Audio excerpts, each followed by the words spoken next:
আল্লাহ পাক রব্বুল আলামিন বলেন ইত্তাকুল্লাহ, আল্লাহকে ভয় করো। সমাজের মধ্যে আমরা যা দেখি এই হুকুমের সম্পূর্ণ বিপরীত। 5 ওয়াক্ত নামাজ পড়ে যারা, বোঝা গেল আল্লাহকে ভয় করে, কিন্তু নামাজ পড়ে না যারা, ওরা কি আল্লাহকে ভয় করে? কিন্তু দুই দলে যখন কথা হয় সমাজে লক্ষ্য করে দেখবেন, নামাজি আর বেনামাজি দুইয়ের মধ্যে যখন আলোচনা হয়, নামাজির চাইতে বেনামাজি সরস বলে প্রমাণিত হয়।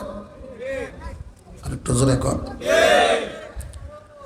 একজন মানুষ ঘাম জড়ায়া পরিশ্রম করে, সারা দিন ডিউটি করে, পয়সা ইনকাম করে, কষ্ট করে সংসার পরিচালনা করে, মনে এক জিনিস চাইলেই কিনতে পারে না, কারণ তার টার্গেট হলো হালাল ছাড়া খাবো না, হারাম পথে চলবো না, এই হইল তার নিয়ত।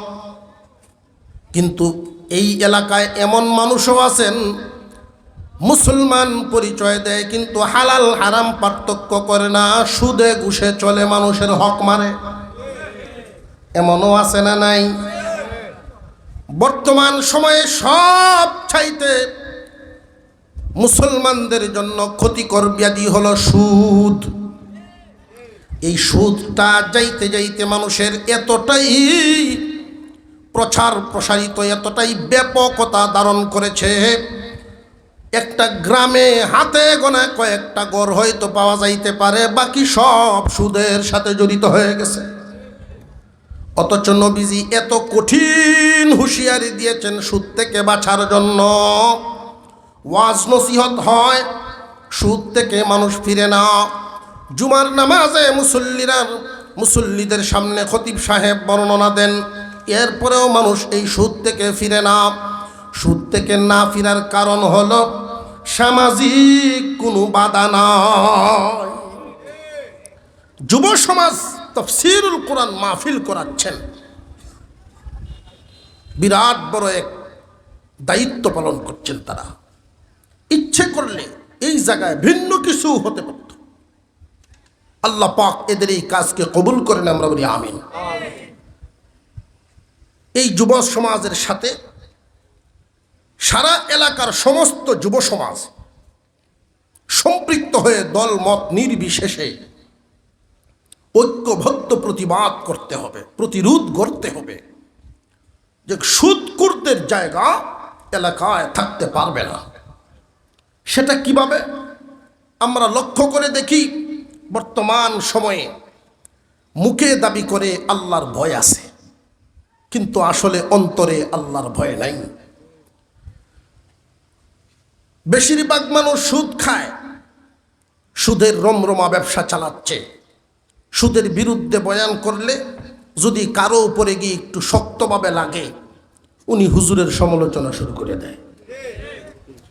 যদি একটু কড়াকড়ি হয়ে যায় বয়ানটা, তখন দেখবেন শেষ পর্যন্ত এমন জায়গায় আসবে যে আগের দিনে হুজুররা যে ওয়াজ করতেন, হাইটে হাইটে করতেন, আর এখনের হুজুররা গাড়ি লই আইয়ে হুজুরের দুষবার করেছে। এমন পণ্ডিত আছে না নাই? সাংঘাতিক বুঝইয়া। জেনে রাখবেন, সুদের সর্বনিম্ন স্তর এবং সর্বোচ্চ স্তর, এই দুইটা কথা বলি। নবীজি বলেন সুদের স্তর 70টা, সুদের স্তর 70টা। সর্বনিম্ন স্তর আপন মার সাথে জেনার সমান। না খেয়ে মরে যাবে মানুষ, এরপরেও তো এমন কাজ করতে পারে না। এবার আসেন কোনো একটা সভ্য সমাজে, রতনপুর এলাকার মধ্যে একটা ভদ্র এলাকা, এখানে অন্যায় হলে সঠিক বিচার হয়, ভিন্ন এলাকার মানুষরা আসলে মূল্যায়ন পায়, সারা এলাকায় একটা সুনাম সুখ্যাতি ছড়ায় আছে। এমন এক সভ্য সমাজে যদি এইরকম একটা আসামি, এইরকম একটা অপকর্ম ধরা পড়ে, বিচারটা কি সহজ না কঠিন হবে? এমনও হতে পারে যে এমন নির্লজ্জ বেহায়া এই এলাকায় বসবাস করতে পারবে না, এলাকা থেকে তাড়িয়ে দেওয়া হবে। সুদের স্তর সর্বনিম্নটা হলো এটা। কিন্তু আমরা কি করছি, বাজারের যদি কমিটি হয় সুদকুরকেও সদস্য বানাই, কোনো জায়গায় সভাপতি কেশিয়ার। আপনারা ভয় পাইতেছেন মনে হয়, সুদকুররা হুজুর হুন্যা লইতেছে, ভয় পাইতেছেন। শিক্ষা প্রতিষ্ঠান, স্কুল, কলেজ, ওইগুলোর যে সম্মানিত পদগুলো, কমিটিগুলো, ওইগুলোর মধ্যেও এই নির্লজ্জ বেহায়া মানুষগুলোরে আমরা জায়গা দেই। আফসোসের সাথে বলতে হয়, বহু এলাকায় আল্লাহর ঘর, মসজিদের কমিটি, মসজিদ কমিটির দায়িত্ব পর্যন্ত সুদখোরেরা দখল করে। আল্লাহর রহমত আসতো কেমনে? আল্লাহ যে আমাদেরকে খাওয়ায়া রাখছে, এটাই শুকরিয়া। কারণ আমাদের কর্ম আমাদের খাদ্য খাওয়ার যোগ্যতা রাখে না।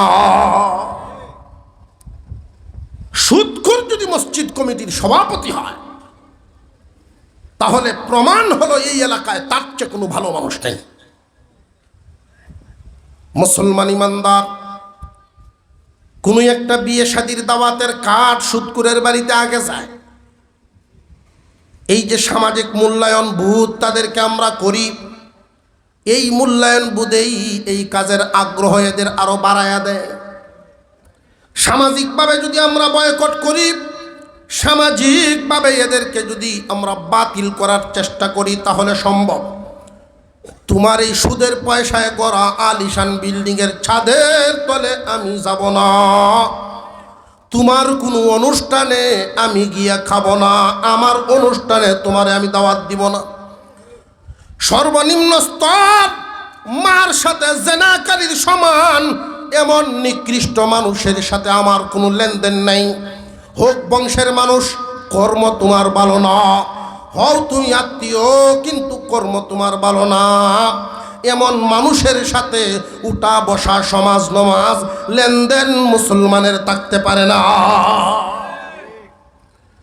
ইয়া আইয়ুহাল্লাযীনা আমানুত্তাকুল্লাহ,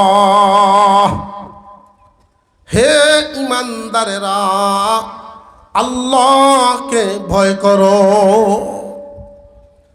সারা দুনিয়ায় মুসলমানদের যেই হালত, মুসলমানদের যেই মর্যাদা হওয়ার কথা, সেই মর্যাদা আমরা পাচ্ছি না। আজকে খেয়াল করি, সারা বিশ্বব্যাপী নজর দিলে মুসলমান লাঞ্ছিত, নির্যাতিত। আমরা দেশব্যাপী যদি খেয়াল করি, তাও পাই মুসলমানরা লাঞ্ছিত। মূল্যায়ন পায় কারা?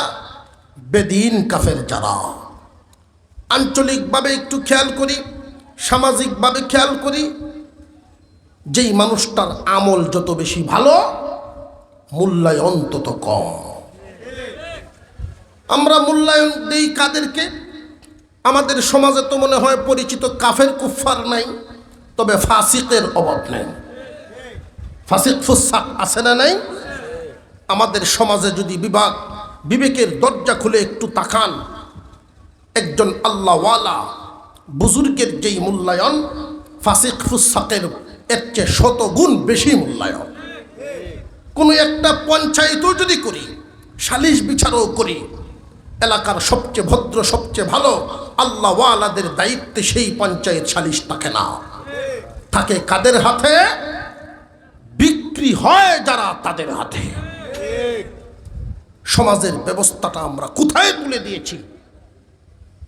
আল্লাহ পাকের পছন্দের মানুষ ঈমানওয়ালা মুমিন, অথচ সেই জায়গাটা আমরা ঠিক রাখতে পারি নাই। মুসলমান, এর জন্য নির্যাতিত, ক্ষতিগ্রস্ত হবে তোমার নিজের বংশধর, আনেওয়ালা বংশধর। যদি চাই আমরা যে আমরা আমাদের আগামী ভবিষ্যৎ যেন শান্তির সমাজ পায়, ইনসাফের সমাজ পায়, তাহলে এখন থেকেই আমাদের গড়তে হবে ভদ্র মানুষ, আল্লাহর বিধান মান্যওয়ালা মানুষ যারা আমাদেরকে পরিচালনা করবে তারা। এখনকার সময়ের হালত হলো সালিশ হয় যেদিন, এই সালিশের আগেই সিদ্ধান্ত হয়ে যায়। সুরে সুরে বেয়াইলা হয় না, আগের দিন রাত্রি একে অপরের সাথে আলাপ আলোচনা হয়ে যায়। দুই পক্ষের কাছ থেকেই টাকা খায়। এক পক্ষে গিয়ে দিয়ে আইসে 5,000, চাষা দেখেন, কয় না আমি তো সারি দিয়েছি রে বাবা, সালিশ বৈঠক, হার্টের অসুখ, ডায়াবেটিস, কতখান কুতান কাতান দিল, যেই টাকা 5,000 দিলাইছে মনে কয় এইটা দিয়ে কিতা করতাম, কয় 12 লাগতো না। কাহারে যতদিন বাচ্চা আছি তো যাওয়ান লাগবই, একটু গেছি বাউ আসছে। এমন ফেরেশতা মার্কা দাবিদার, ভালা মানুষ দাবিদার, মুখোশধারী আছে না নাই? দেখবেন বিকালে আরেক ফক পাইছে, তারা দিয়ে গেছে আরো বেশি বাড়াইয়া 12,000। 5,000-এর দাম 12,000-এর কাছে কিতা। সালিশ শুরু হইল, দেখা যায় যে সালিশ তো 5,000 ওয়ালায় হাইরে লাইতেছে। এই 5,000 যে দিয়াইল লোকটায়, কিরে টাকাটা কই দিলাম, সালিশ তো দেখি আমার দিকে আয় না, ঘুরে যেতেছে। প্রকাশ্যে উনি বলতেও পারতেছে না যে চাষা 5,000 দিয়ে ইসলাম ভুলে গেছেন নাকি। তো উনি দাঁড়াইছে, দাঁড়ায় চাষা আপনার 5 ওয়াক্ত নামাজের দোয়াই দিই, আপনার 5 ওয়াক্ত নামাজের দোহাই দিতেছি বাবা, ভালো করে করেন সালিশটি। অর্থাৎ 5 ওয়াক্ত নামাজ 5,000 মনে রয়েছে। 2-3 বার স্মরণ করাইছে। এরপরে চাষায় কয়, বাবা দে কি করতাম, তুমি তো 5 ওয়াক্ত বুঝাইতেছ, ফাঁক পাঞ্জাতন বুঝাইতেছ, আমি তো 12 আউলিয়ার ফেসো মরে গেছি। 12,000 খেলেছিলাম, 12 আউলিয়ার ফেসো। এমন বাটপার চিটার দিয়া আল্লাহর হুকুম মানে না, যে আল্লাহর ভয় তার ভিতরে নেই, মানুষের হকের ভয় তার ভিতরে থাকবে না। ওই সমস্ত মানুষ মুখোশধারী, বাজেট আনবে রাস্তার, খেয়ে ফেলবে অর্ধেক, বাজেট আনবে মসজিদের নামে, খেয়ে ফেলবে অর্ধেক, এমনকি গুরুস্থানের বাজেট পর্যন্ত তারা খায়, আল্লাহকে ভয় করে না। মুসলমান ইমানদার ভাইয়েরা আমার, আল্লাহর ভয় আমার আপনার ভিতরে কি পরিমাণ আছে, নিজেই হিসাব মিলান যে আল্লাহর ভয় আমার ভিতরে আছে কিনা। যদি আল্লাহর ভয় থাকে তাহলে আল্লাহর হুকুম পালন হবে। আল্লাহকে যারা ভয় করে এদের অন্তরের হালত কি হবে আল্লাহ পাক এক আয়াতের মধ্যে উল্লেখ করে দিলেন, ইন্নামাল মুমিনুনাল্লাযীনা ইযা যুকিরাল্লাহু ওয়াজিলাত কুলুবুহুম। সত্যিকারের মুমিন ঈমানওয়ালা, আল্লাহর ভয় এদের অন্তরে এই পরিমাণ, আল্লাহর কথা স্মরণ হইলেই অন্তর কেঁপে উঠবে, অন্তর কেঁপে উঠে পরিবর্তন ঘটায়া দিবে। পরিবর্তনটা কেমন খুব খেয়াল করবেন। ব্যবসায়ী মানুষ, আসর মাগরিবের সময় কাস্টমারের ভিড় কম না বেশি, কিন্তু আল্লাহর কথা যখন স্মরণ হয় অন্তরে কম্পন শুরু হয়ে পরিবর্তন ঘটায়। কি পরিবর্তন? বেচা কিনা হবে পরে, গদি ছেড়ে সেজদা দিবে আগে। প্রচন্ড ব্যস্ততা, কাজের ধান কাটার সময় কখন যে পানি বেশি আসে তার ফসলের ক্ষতি হয় ঠিক নাই। প্রত্যেকটা সেকেন্ড মিনিটের মূল্যায়ন তার কাছে তখন। এরপরেও যখনই সময় হবে আজানের আওয়াজ তার কানে আসছে, বাড়িতে যাওয়ার সময় নেই, তারপরেও আল্লাহর হুকুম অমান্য করবে না। আল্লাহর কথা স্মরণ হয়ে এই পরিবর্তন ঘটা যাবে, অন্তর কাঁপবে, জমিনের আইলের মধ্যেই সাজদা দেওয়া শুরু করবে। আল্লাহর ভয় যার অন্তরে থাকবে, ঈমানদার মুমিন, ফরজ ওয়াজিব ছাড়বে না, ফরজ ওয়াজিব ছাড়বে না। দুনিয়ার ক্ষতি হয়ে যাবে, তবু আল্লাহর হুকুম ছাড়বে না, হারাম কাজ করবে না। এমন একটা কাজ যেই কাজটা করলে আল্লাহ নারাজ হন, না করলে আত্মীয় স্বজন বন্ধু বান্ধব নারাজ হয়। যেমন বর্তমান সময়ে বিয়ে শাদীগুলোর মধ্যে আনন্দ ফুর্তির নামে গুনার কাজ হয়নি না হয় না? কারণ আমাদের আনন্দ চলে গেছে গান বাজনায়, নাচানাচিত, গায়ে হলুদ। আজীব ব্যাপার, মুসলমানদের বিয়েতে ভাড়া করে মানুষ এনে নাচায়, মুসলমানদের বিয়ে শাদীর মধ্যে গায়ে হলুদের নামে হিন্দুত্ববাদীকে প্রমোট করা হয়। এই যে হিন্দুত্ববাদী কালচার আমরা চালু করছি, আমাদের জন্য এটা শুভ নয়, অত্যন্ত ক্ষতিকর। মুসলমানদের বিয়ে একটা ইবাদত, বিয়ে কি ইবাদত, কিন্তু এই ইবাদতের নিয়ম নীতি মেনে আমরা ইবাদত পালন করি না।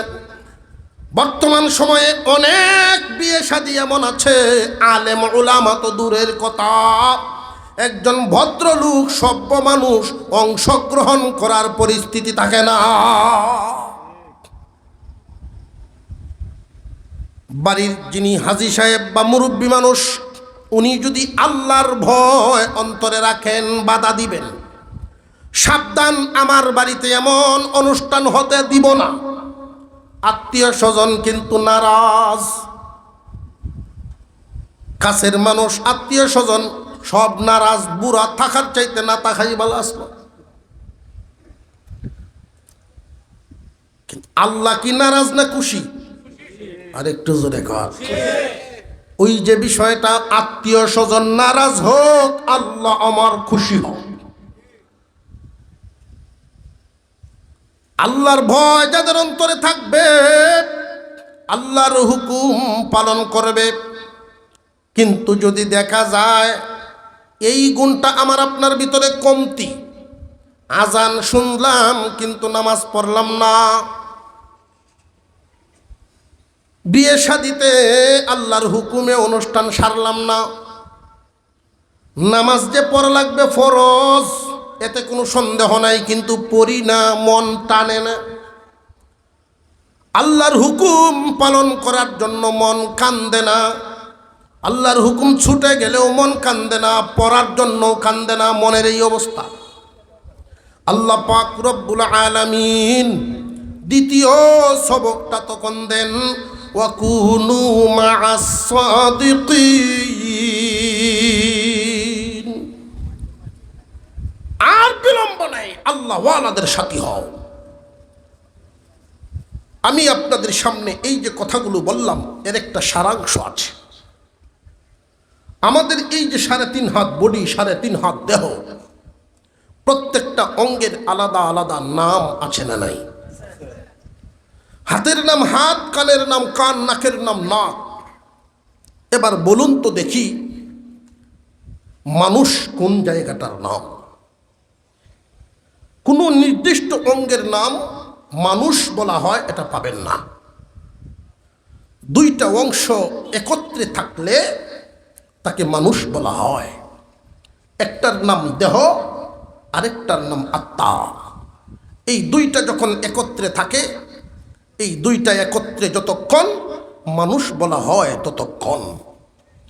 আমরা লক্ষ্য করে দেখি, একটা কাগজ আর কালি, কাগজ আর কালি আলাদা আলাদা ভিন্ন নাম। এই দুইটা বস্তু যখন একত্রিত লেগে যায়, ভিন্ন আর একটা নাম হয়, হয়তো পেপার, না হয় বই, না হয় পোস্টার। ঠিক না বেঠিক? যখন আলাদা হয়ে গেল, একটা আত্মা মানুষের ভিতর থেকে যখন বের হয়ে চলে যায়, তখন এই বডিকে আর মানুষ বলা হয় না, লাশ হয়ে যায়। এই দুইটার সমন্বয়ে বলা হয় মানুষ। আল্লাহ পাক এই বডির খাদ্য দিয়েছেন জমিন থেকে, আত্মার খাদ্য দিয়েছেন আল্লাহর পক্ষ থেকে। বডির খাদ্য যদি আমরা না দেই, বডি দুর্বল হয়, দুনিয়াবি কাজকর্ম তার প্রয়োজন মিটাইতে অক্ষম হয়ে যায়, চলাফেরা করতে পারবে না। ঠিক তেমনি আত্মাকেও যদি সময় মতো আমরা আত্মার খাদ্য না দেই, না খাইতে না খাইতে আত্মা দুর্বল হয়ে যায়। মুসলমান ইমানদার ভাইয়েরা আমার, আত্মার খাদ্য না দেওয়ার কারণে আত্মা দুর্বল হয়ে রোগী হয়ে গেল। দেহ যদি রোগী হয় চিকিৎসা করা জরুরি, আত্মাও যদি রোগী হয় চিকিৎসা করা জরুরি। বরং তুলনামূলকভাবে দেহের রোগের চাইতে আত্মার রোগ সারানো জরুরি বেশি। কারণ দেহের রোগে মানুষ বেশি তো বেশি মরবে, কবরে যাবে, আর আত্মার রোগের কারণে মানুষ জাহান্নামে যাবে। মুসলমান ইমানদার ভাইয়েরা আমার, এই বডিটা রোগী হইলে আমরা কতটুকুন পেরেশান হয়ে যাই। সরকারি হাসপাতালে না পারলে প্রাইভেট ক্লিনিকে যাই। আত্মা যদি রোগী হয় আমাদের কোনো পেরেশানি নাই, চিন্তা নাই। অথচ আত্মার রোগটা সারানো ফরজে আইন, ফরজ। খেয়ালই নাই আমার দ্বারাই আল্লাহর হুকুম ছুটতেছে আত্মার রোগের কারণে। আল্লাহর হুকুম পালন করি না আত্মার রোগের কারণে। অলসতা এসে গেছে, আগ্রহ নেই, আল্লাহর হুকুম পালন করতে পারছি না।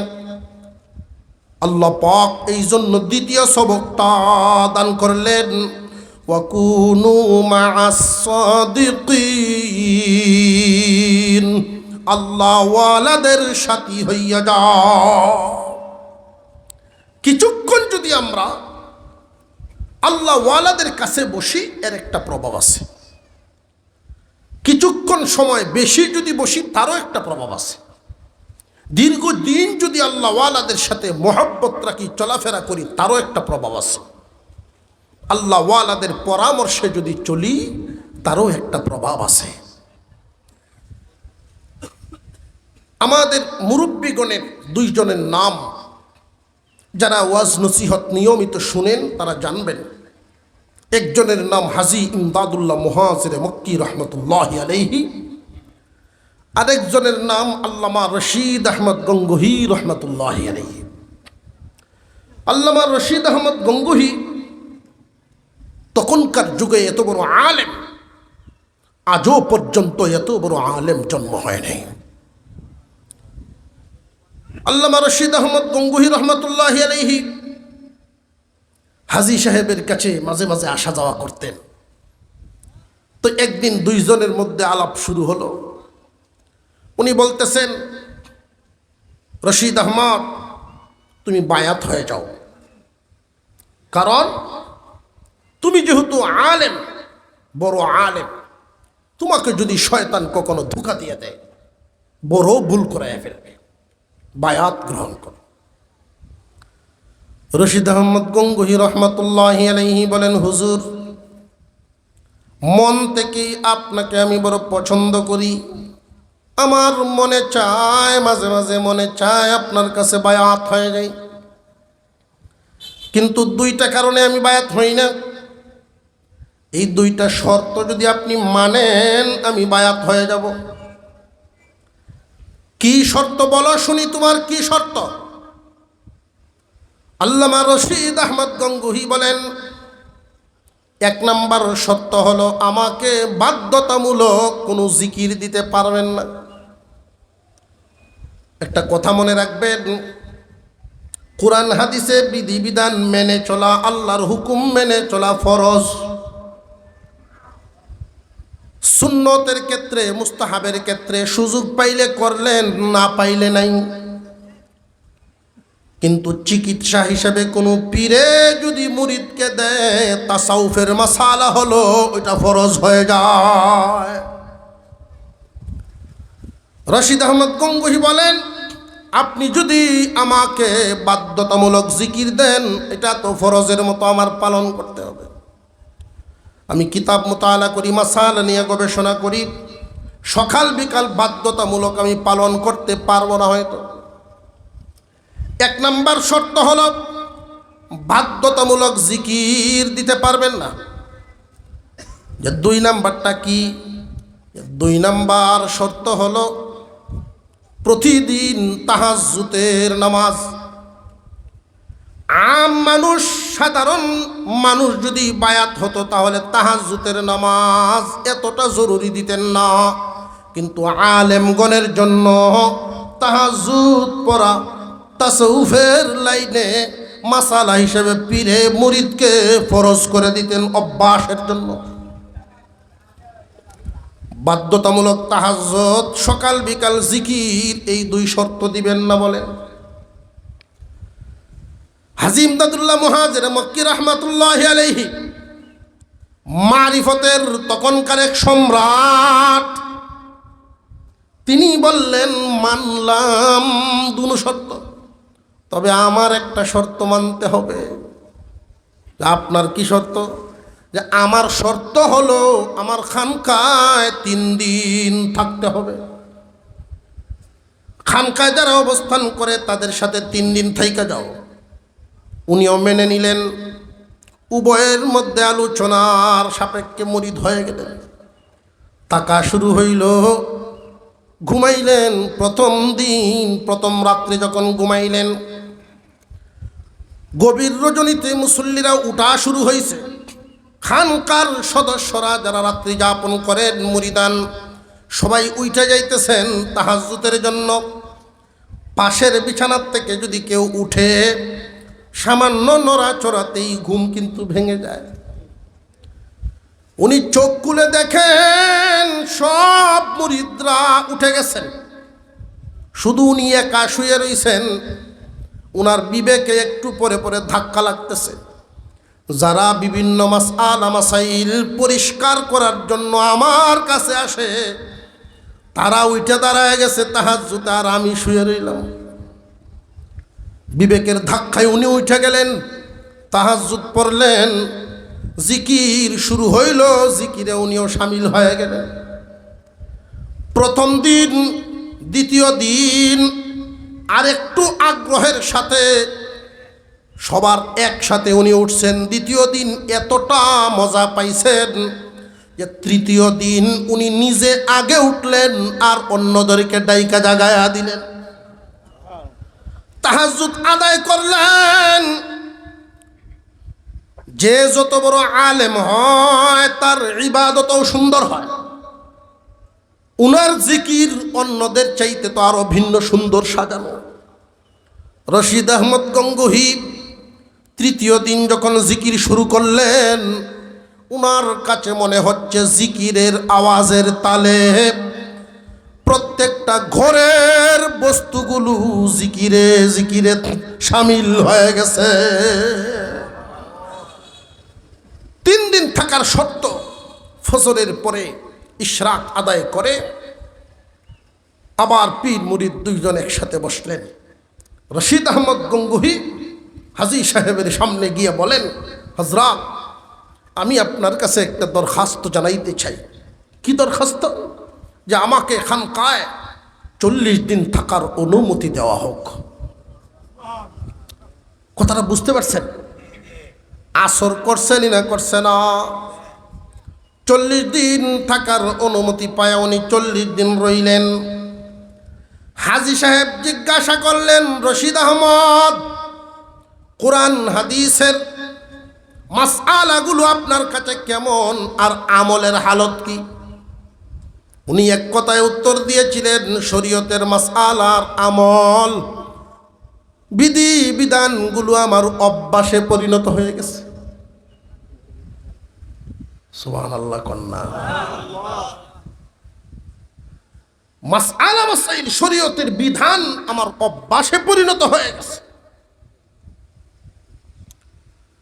শরীয়ত মেরে তবিআত হয়ে গই, আমার অভ্যাসে পরিণত হয়ে গেছে শরীয়তের আমল। বাথরুমে ঢুকার সময় আর স্মরণ করে ডান পা ঢুকাইতে হয় না, অটোমেটিক বাম পা যায়। ঘুমানোর সময় অটোমেটিকই ডান কলটে আমি ঘুমাই।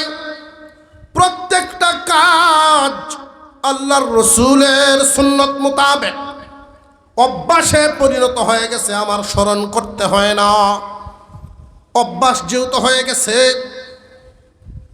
আমার কষ্ট লাগে না, অটোমেটিক শরীয়তের বিধান পালন করতে পারি। 40 দিন পরে হাজী সাহেব এজাজত দিলেন, যাও তোমার এলাকায় আল্লাহ ভুলা মানুষগুলোরে আল্লাহর সাথে মিলায়া দাও। উনি চলে গেলেন ওনার এলাকায়, মানুষদেরকে ডেকে ডেকে আল্লাহওয়ালা বানাচ্ছেন, সুরাক শিখাচ্ছেন, জিকির শিখাচ্ছেন, নামাজ শিখাইতেছেন।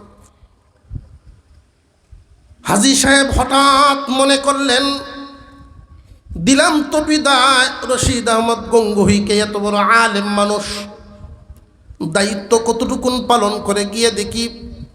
সফর করার উদ্দেশ্যে হাজী সাহেব রওনা দিলেন গঙ্গোহী এলাকায়।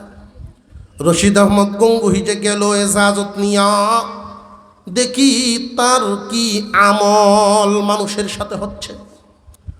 উনি যাইতে যাইতে যেই মাত্র গঙ্গোহী এলাকায় ঢুকলেন, হঠাৎ করে নজর করলেন একজন মানুষ দুপা কাপড় দয়, কিন্তু কাপড় দয় হাতে জিকির আছে তার মুখে। জিকির যে করতেছে এই লোকটা কাপড়গুলো ভিজায়া যখন উপরে উঠায় লা ইলাহা, মারার সময় মারে ইল্লাল্লাহ। কিছুক্ষণ লোকটারে দেখলেন, আর একটু সামনে গেলেন, রাস্তার পাশেই একটা জমিতে হাল বা একজন মানুষ হাত পা কাজ করে, কিন্তু মুখের মধ্যে জিকির লেগে আছে। এইভাবে মানুষগুলোর হালত দেখে উনি বড় আজীব হয়ে গেলেন।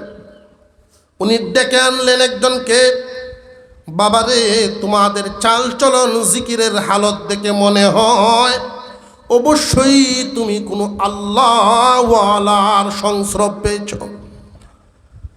তুমি কার কাছে বায়াত? তোমার পীরের নাম কি? আল্লাহওয়ালা পীরের মুরিদ যারা হন তাদেরকে দেখলে বোঝা যায়। তোমার পীরের নাম কি? উনি বলেন, মুরব্বী আমার পীরের নাম রশিদ আহমদ গঙ্গোহী। তাৎক্ষণিক উনি চোখ দিয়ে পানি ছেড়ে দিলেন, আর এই আয়াত কালা তিলাওয়াত শুরু করে দিলেন। আল্লাহ, তুমি যে বলছো ইত্তাকুল্লাহ ওয়া কুনু মা'আস সাদিকিন, হে ইমানদার আল্লাহকে ভয় করো। যদি দেখো আল্লাহকে ভয় করা তোমার দ্বারা পুরাপুরি হচ্ছে না, ফরজ ওয়াজিব ছুটে যায়, হারাম কাজ ঘটে যায়, আর দেরি নাই আল্লাহওয়ালাদের সাথী হয়ে যাও। জলদি আল্লাহওয়ালাদের সাথী হও। রশিদ আহমদ জিকির নিবার চাইছিল না, তাহাজ্জুদ নিবে না। 3 দিন খানকায় থাকার কারণে তার মধ্যে পরিবর্তন। 40 দিন থেকে তার পরিবর্তনটা এতটাই আসলো, তার কাছে মানুষ গেলে আল্লাহ ভুলা মানুষ আল্লাহওয়ালা হয়ে যায়। এই রশিদ আহমদ গঙ্গোহীর হালত ছিল এমন। হুসাইন আহমদ মাদানী রহমতুল্লাহি আলাইহি উনি সফর করতে গেছেন এক জায়গায়। এক বাড়ির মালিক আলেম ওলামা বক্ত বিশ্রাম করার জন্য দিলেন। যেই খাটের মধ্যে উনি বিশ্রাম করতেছেন মাদানী রহমতুল্লাহি আলাইহি হঠাৎ উঠে বসে জিজ্ঞাসা করতেছেন, বাড়িওয়ালা ভাই, এই খাটে কোনো আল্লাহওয়ালা বসছিলেননি? এই খাট আনার পরে কি কোনো আল্লাহওয়ালা এখানে বসছেননি? বলেন, হুজুর, বহুদিন আগে রশিদ আহমদ গঙ্গোহী রহমতুল্লাহি আলাইহি এক রাত্রি ছিলেন এখানে। মাদানী বলেন, এই জন্যই তো মনে হয় প্রত্যেকটা কোনা থেকে আল্লাহ আল্লাহ জিকিরের আওয়াজ শোনা যায়। আল্লাহর ওলিগণ কোন জায়গায় বসলে পরে জায়গার সাথে একটা পরিচয় হয়, আসর হয়ে যায়।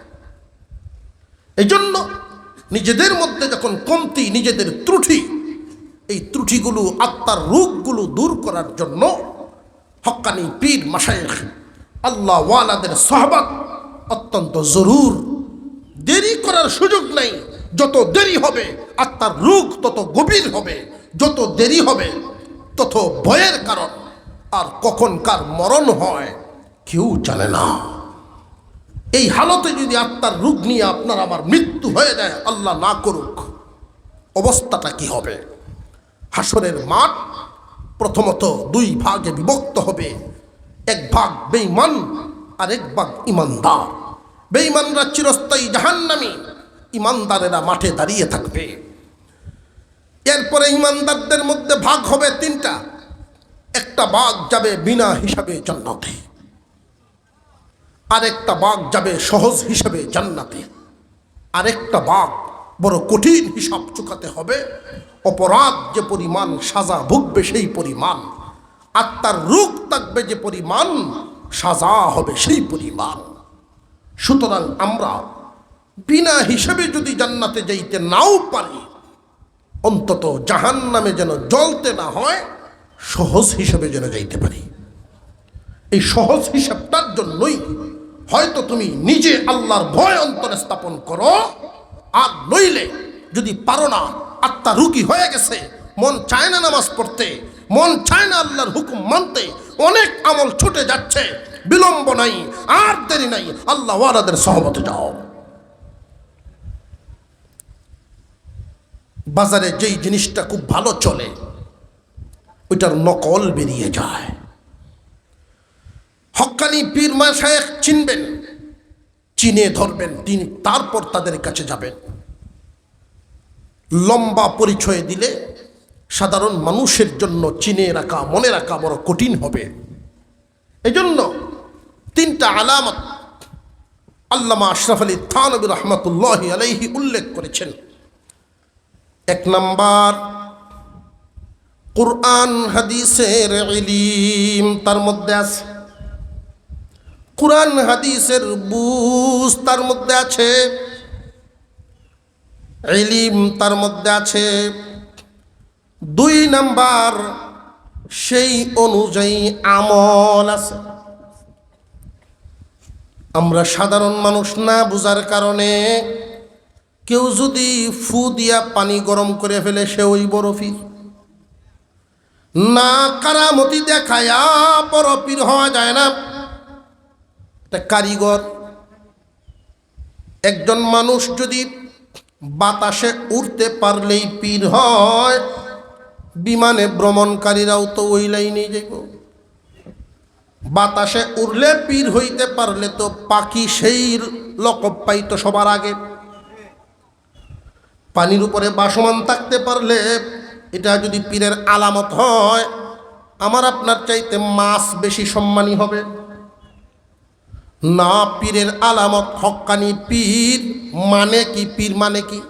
মুরব্বী, যার কাছে গেলে আসর হবে, যার সবক শুনলে আত্মার রোগ দূর হবে। এক নাম্বার আলামত, নিজের মধ্যে কোরআন হাদিসের বুঝ আছে কিনা এটা দেখবো আগে। যদি দেখি যে না, কুল হু আল্লাহর আমল, কুল হু আল্লাহ পড়ার মতো যোগ্যতাও, সহি শুদ্ধভাবে পড়ার যোগ্যতাই নাই, ফেট বড় হইলেই পীর হয় না, চেয়ার বড় হইলেই পীর না, জাকজমক দেখলেই শুধু পীর না। বহু ধরনের শয়তানের ধোঁকা আছে। 2-4-5 হাজার মানুষ জমা, এখানে এলাকার মানুষ তারে পীর খুব কমই মানতেছে। বৈশা রয়েছে কয়েক হাজার মানুষও বাজারে আসা যাওয়া। অপরিচিত একজন মানুষ, 2 পাও চলে না, হাঁটতে পারে না, এমন এক লোক আয়া সামনে হাজির। এটা আমার জানা ঘটনা। সামনে যেহেতু হাজির, কি ব্যাপার? যে ওনার দোয়া নিতে আইছে, প্যারালাইসিস, হঠাৎ করে হাত পা অচল হয়ে গেছে, চলে না। উনি উঠে গিয়ে দিলেন 2-3 লাত্তি। লাত্তি দিতেই সুস্থ হয়ে গেছে, উঠে দৌড়। এখন তো এই যে বাজার ভর্তি মানুষ, কই কামটা কি করলো? সাথে যে 2-3 জন আছেন, এই সময় এদেরকে আটকায় যদি পরিচয় নেওয়া যাইতো তাহলে বোঝা গেল আসল নকল এদেরকে রিমান্ডে নিলে বাইরে গেলে রিমান্ডে তো নেওয়ার মেজাজ আমাদের থাকে না, এই সময় চিন্তা থাকে না। আমরা চিন্তা হইল কামরা কি করছে। এখন তো তার আস্তানা বহুত গরম জমে গেছে। এমন মেডিসিন আছে বাজারে, ওই মেডিসিন মুখে একবার নিয়া যদি পানিতে ফু দেয় সারা দিন এই পানি মিষ্টি লাগবো, সারাদিন মিষ্টি লাগবো। এমনকি খাটের টুকরার মধ্যে ফু দেও ওইটাও মিষ্টি হয়ে যাবে। এখন এমন যদি ভণ্ডামি শুরু হয় দেশে, যাই সর্বনাশ। তার মুখে রস, তার মুখের মধ্যে মধু, নিভির পীর হওয়ার আলামত তা না। বাতাসে উঠতে পারে এমন একজন মানুষ। একজন মুরিদ গিয়ে বলছেন হক্কানি পীরের কাছে, হুজুর এই এলাকায় তো শয়তানের দুখায় পড়ে গেছে মানুষ। একজন মানুষ মুরিদ করে পীর আইছে, বাতাসে উঠতে পারে। কয় কও কি, যে আপনি আসেন তাড়াতাড়ি। হক্কানি পীর যিনি ছিলেন উনি গেছেন সেখানে, গিয়ে দেখেন এর আগেই বিদায়। আমার সাথে সাক্ষাৎই হলো না। হক নকল আসল বাতিল কিভাবে বুঝবো? হক বাতিল তো বুঝলাম না, কোনো আলামত কি আছে? কয় মাটির উপরে একটা সেজদা দিয়ে গেছেন, সেজদার দাগটি আছে। উনি আস্তে আস্তে গেলেন, গিয়ে দেখেন বালুর উপরে যে সেজদা দিছিল ওইটার চিহ্ন আছে। তো ওই সেজদাতে হাতের আঙুলগুলো ফাঁক রাখো না একত্রিত? একত্রিত রাখা সুন্নাত, কিন্তু তার সেজদার দাগটা হলো বালুতে আঙুলগুলো ছড়ানো। হুজুর বলেন সে যে ভণ্ড, এতে কোনো সন্দেহ না। যার মধ্যে আল্লাহ রসুলের সুন্নতের ঘাটতি হয়, যার মধ্যে কোরআন হাদিসের বিধানের ঘাটতি হয়, পীর হতে পারে না। ধোঁকা দিতে পারবে মানুষকে, সাধারণ মানুষকে ধোঁকা দেওয়া, এই কৌশলগুলো তাদের থাকতে পারে। কিন্তু আমি যেই তিনটা চিহ্ন বললাম, 1 নাম্বার কোরআন হাদিসের বুঝ, ইলম তার মধ্যে আছে। 2 নাম্বার আল্লাহ রসুলের সুন্নত মোতাবেক চলা আছে। 3 নাম্বার হক্কানি আরেকজন পীরের এজাজত আছে। এইরকম দেখে স্কুল যদি বাঙ্গা হয় কিন্তু রেজাল্ট হয় সারা দেশের উপরে। স্কুল খারাপ না ভালো? আর স্কুল বিল্ডিংয়ে ভর্তি, অভাব নয় টাকা পয়সা, কিন্তু রেজাল্ট খুব খারাপ। কথাটা বুঝতে পারতেছেন? জাকজমক না, পীরের চাকচিক্য কি ওইটা না, ওনার রেজাল্ট কি, ওনার ছাত্ররা কেমন হয়। ওনার কাছে বায়াত হওয়ার পরে যদি চুর ভালো হয়ে যায়, ওনার কাছে বায়াত হওয়ার পরে যদি বেনামাজি নামাজি হয়ে যায়, দাড়ি ছিল না দাড়ি হয়ে যায়, সুদ খাইতো সুদ ছেড়ে দেয়, বুঝবেন উনি আসল শিক্ষক। খারাপকে ভালো বানানোর জন্য আর কিছু দেখার প্রয়োজন নেই, চোখ বুঝে নিঃসন্দেহে বায়াত হয়। আল্লাহ পাক এই তৌফিকটুকু আমাদেরকে দেন। খুব দূরে যেতে হবে, নাম করা হইতে হবে। এমন পীরের কাছে বায়াত হইছেন যে 5 বছরেও গিয়ে মনের অবস্থা বলতে পারেন না, লাভটা কি হইল? এমন তো আছে। 5 বছরের কাছে যাওয়ার ভাব নাই, হাজার হাজার মানুষের ভিড়ের ভিতরে আপনি মুরিদ কোনটা দেখাব? এমন মুরব্বী ধরা যার কাছে যাওয়া যায়, মনের রোগ বলা যায়, তো চিকিৎসা পাওয়া যাবে। রোগ হয়েছে আপনার পেটে ক্যান্সার, এমন এক ডাক্তারের সিরিয়াল দিচ্ছেন, ডাক্তারের সাথে দেখা হইব 5 বছর পরে সিরিয়াল হয়েছে না, ওই ডাক্তারের চিকিৎসা করা নেই। আত্মার রোগ আপনার এই মুহূর্তে বুঝে ফেলছেন যে আমার আত্মার রোগের হালত হলো আল্লাহর হুকুম মানতে পারি না, মন চায় না, এই মুহূর্তেই জরুরি, দেরি করার সুযোগ নয়। আপনার কাছে যারা আছে এই 3টা চিহ্ন শুধু দেখবেন, কোরআন হাদিসের বুঝ আছে, নবীজির সুন্নত তরিকা আছে, পীরের এজাজত আছে, তার কাছে যারা বায়াত হয় আমল পরিবর্তন হইতেছে। আর কি দেখবেন? আর কি দেখতে চান? চোখ বন্ধ হয়ে চিকিৎসা শুরু করেন। আল্লাহ পাক যেন আমাদেরকে আমলের তৌফিক দান করেন, বলুন আমিন। হুজুর আসছেন।